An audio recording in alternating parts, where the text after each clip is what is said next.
ज्ञान सागर चैनल पर सभी मित्रों का मैं संदीप सिहारे हार्दिक स्वागत करता हूँ। महाप्रलय में ना धरती थी, ना सूर्य, चंद्र और तारागण थे। उस समय जल, अग्नि, वायु, आकाश यह सब भी नहीं थे।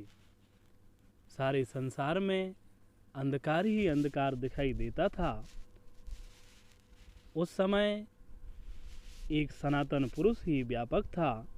वह निर्गुण, नित्य और अनंत गुण वाला है। वेदों ने उस नित्य पुरुष की हृदय से स्तुति की। सभी ने करुण प्रार्थना की। उन्होंने कहा, हे नाथ, आप ही सारे ब्रह्मांड का निर्माण करते हैं, आप ही पालन करते और अंत में आप ही नष्ट कर दिया करते हैं। आप ब्रह्मा, विष्णु और शंकर का रूप धारण करते हैं। आप इन तीनों देवताओं से परे हैं। भगवान, इस समय आप कहाँ चले गए हैं अथवा कहाँ स्थित हैं, हम इस विषय में कुछ भी नहीं जानते। हम सभी आपसे ही उत्पन्न हैं, आपकी शरण में आए हैं।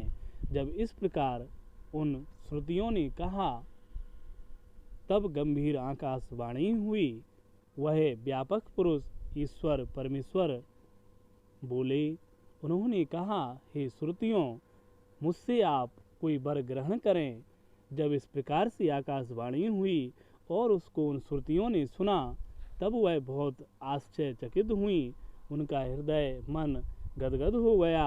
उन्होंने उन परमेश्वर से कहा, हे नाथ, यह आपकी हम पर असीम कृपा है जो आपने हमसे संवाद किया। परमेश्वर, यदि आप हमें कोई वर देना चाहते हैं तो आपसे बढ़कर जो कोई भी तत्व हो उसे आप हमें दिखाइए। जब उन वेदों ने, श्रुतियों ने इस प्रकार से उन जगदीश्वर से कहा, तब वहाँ पर गोलोक धाम की लीला प्रकट हो गई। वेदों ने और श्रुतियों ने देखा, वहाँ पर यमुना नदी प्रकट हो गई। यमुना नदी के तट पर वृंदावन प्रकट हुआ और वहीं सत्संग पर्वत प्रकट हो गई। यमुना नदी के दोनों तट रत्नमय थे और पारिजात आदि दिव्य वृक्ष वहाँ उत्पन्न हुए। दिव्य भूमि थी रत्नमयी। हजारों मंडप वहाँ शोभा पाने लगी। वहाँ की भूमि, वहाँ का ऐश्वर्य सब कुछ दिव्य था। उस दिव्य वृंदावन में श्री पुरुषोत्तम कृष्ण भगवान दिखाई दिए। उन्हें घेरकर गोपियाँ खड़ी थीं। श्री कृष्ण के निकट राधा रानी थीं। श्री कृष्ण के मुकुट, मस्तिष्क पर दिव्य मुकुट था, कानों में कुंडल थे, चेहरे पर मंद मंद मुस्कुराहट थी, गले में वनमाला शोभा पा रही थी, वक्षा स्थल पर दिव्य मणि थी। श्याम सुंदर श्री कृष्ण बड़े ही प्यारे लग रहे थे।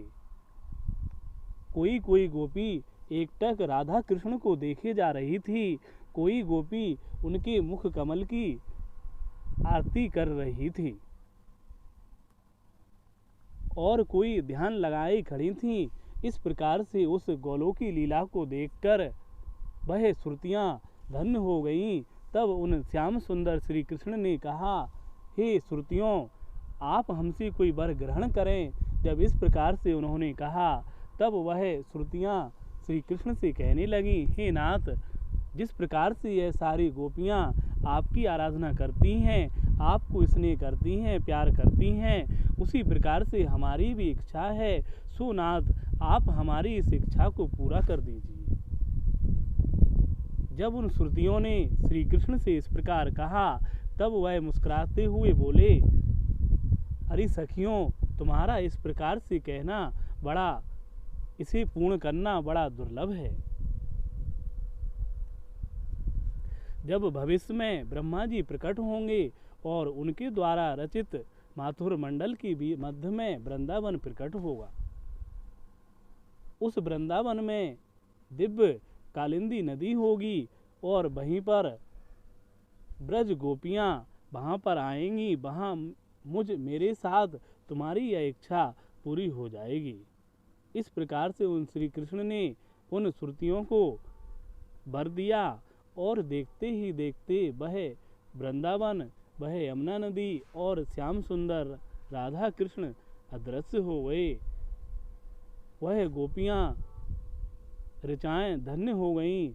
इस प्रकार की जो लीला है वह गोलोकी लीला कही गई है, जो श्रुतियों द्वारा महाप्रलय की अवस्था में, अव्यक्त अवस्था में अनुभूत हुई थी। महादेव ने माता पार्वती को यह लीला श्रवण कराई। महेश्वर तंत्र में इसका वर्णन है। इससे हमें बहुत कुछ समझने को मिलता है।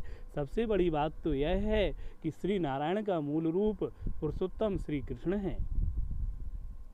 दूसरी बात यह है कि महाप्रलय में जब सारे ब्रह्मांड नष्ट हो जाते हैं, उस समय भी श्री कृष्ण नंद नंदन गोलोक धाम में विराजमान होते हैं। सो यह कथा बड़ी ही रस देने वाली है। धन्यवाद।